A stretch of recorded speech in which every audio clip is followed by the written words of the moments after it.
Ka Shillong All Faiths Forum na SFF mentaka sngiba ar ka santarik no pra araja ar paulai kala penlongi ka jingpen sengut hu pat ba halor udrok hak balawan bane shimentaru ki katu ka ningun ki bala lait na ka jing shate shakhum hakiti ki jingdi basniu kum ka kiat bat udrok kini ki bala lait na ka jingterni di kiat bat drok ki le thuru e ka Jingïaid Lynti jongki nadu ba kisdang bantare kini ki jingdi basniu bat kumno ba kila lait hak ba kila kentui ki weide ba kimdei satia ban kta namar kini ki jingdi basniu kin penjat ya ka jing im om tang yala de shimet Henry wat ya ka ying ka sem bat ka im lang sa lang ru kumju hagani ka sngi le don lang ru u bishop piling do president ke SFF u doctors im balabatai halur udrok u father Richard M Majau secretary SFF Reverend Dr Edwin Kharkongor ki nurse staff bat ki wei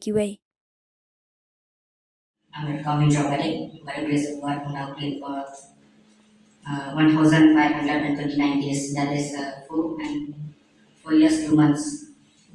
And this is my story. I am 23 years old. I was born in place Sri Lanka. At the age of 15, I was smoking ganja, done by tobacco daily, multiple times a day. Smoking ganja helped me get who I was. Since that first hit, I love it. That's exactly what I wanted at that point in my life.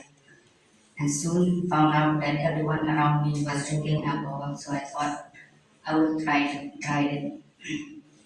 The truth is, I didn't like drinking, but it was socially acceptable, so I drank as much as I could.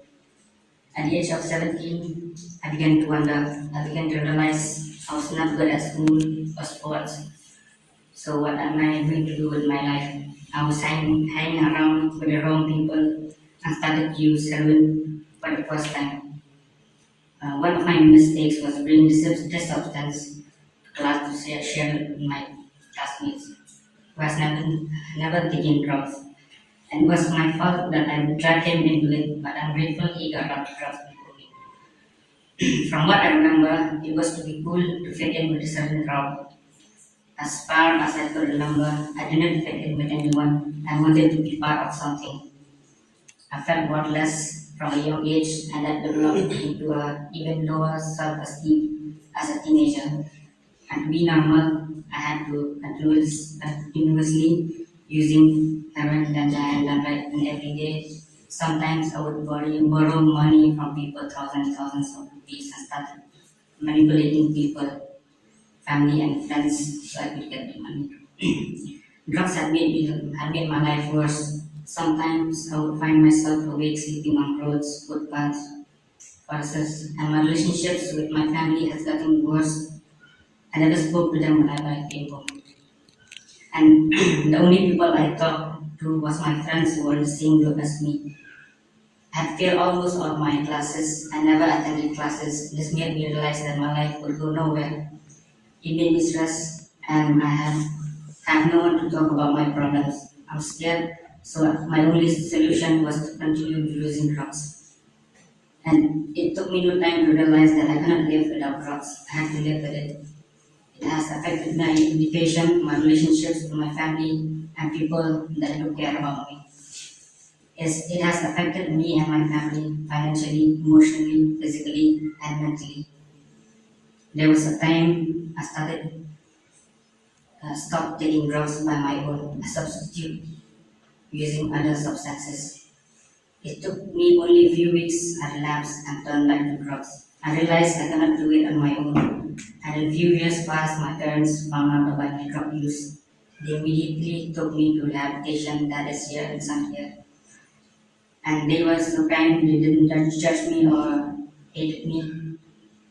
At first, I was a bit mad about why they brought me to this place. Because of my suffering, I was kind of having mixed emotions. I don't know what to do. I tried everything I could to forget the pain I was in. 1 month passed and my withdrawals had really reduced, and I didn't use any drugs ever since, up to this day. I haven't used any kinds of drugs, and my relationship with my family has grew stronger, and I have begun to gain strength, mentally stable, and mentally stable. But in the process of covering, I've experienced many things like hallucinations and thoughts and or seeing things that aren't there and hearing voices telling me to things to hurt myself and my family, things that aren't there. I would wake up in the middle of the night only to wake up in the morning with cuts on my hands, wrists, and blood everywhere. And I started having depression and many negative thoughts. I'm always afraid to face people when talking most of the time.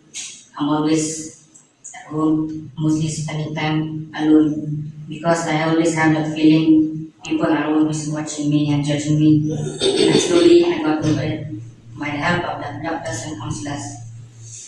And my message to you all that it's never too late to find help. Don't give up on yourself.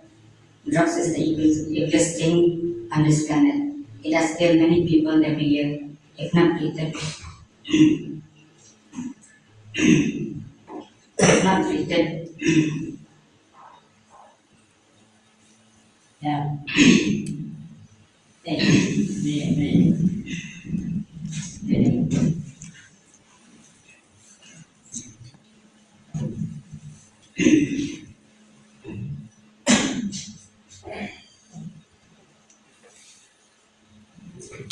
If not treated, research help as soon as possible. Don't waste time, and that is all I want. I don't want to waste so much of your time, and I would like to thank Dr. Mynsiem for letting me share my story with you, and as he and his staff has helped me a lot in these past few years. I couldn't do it on my own, especially my family who never gave up on me at all. And I hope you find something valuable from this story, and I hope you learn something from it.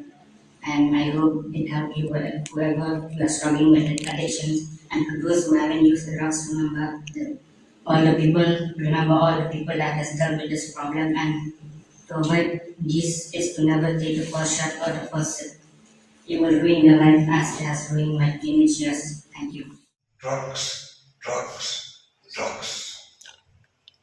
Every day, in Shillong, the state of Meghalaya, and in all over the world, all over the world.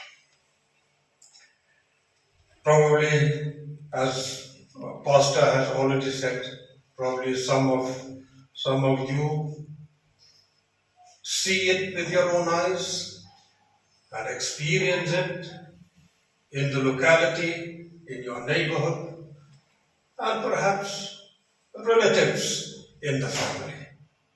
How much this problem, how much drugs has caused havoc in the lives of those who have succumbed to this problem, addiction. So therefore we hope that this program will be meaningful to all of us. This program will be helpful to all of us in our respective communities, in our respective congregations, as we serve one another with love. So friends, let me share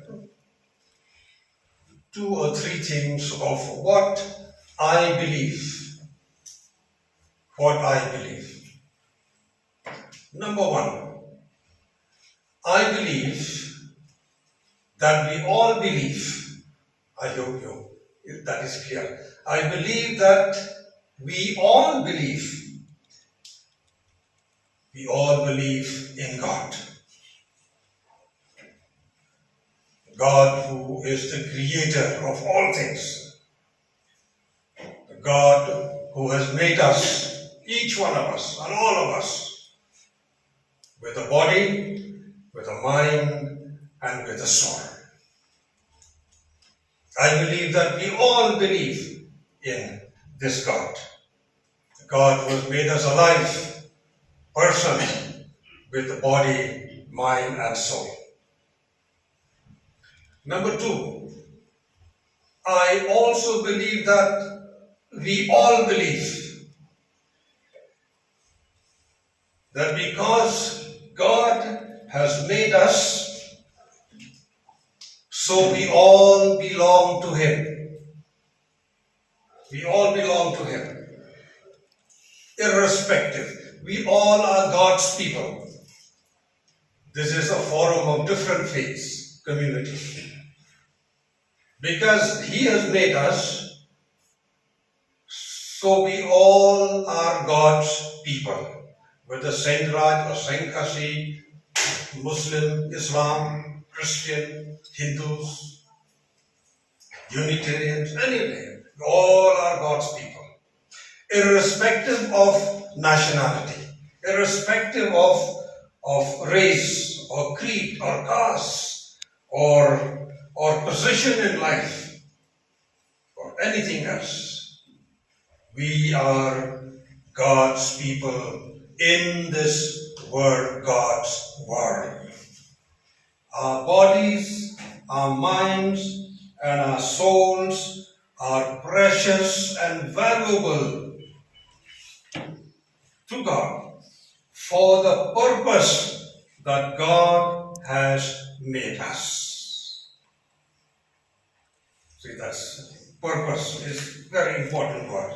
For the purpose that God has made us. God never did, God will never do anything without a purpose. And therefore you all, each one of us who are here, we have a purpose given by God. He has given us a body, mind and soul for a purpose. And that is very, very important for us to remember, to keep in mind. What is the purpose of God for us?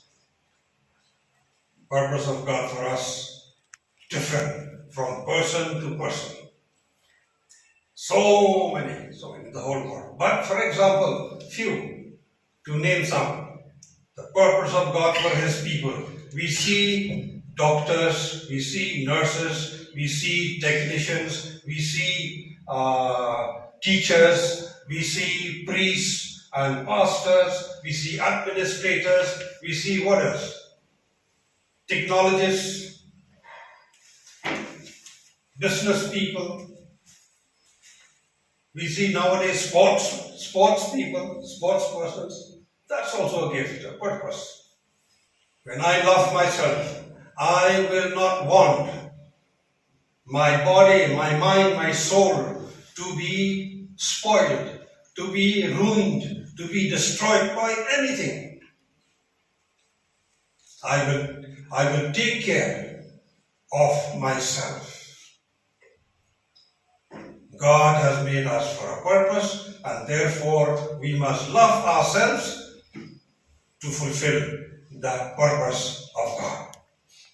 Unfortunately, there are people who only love themselves, who only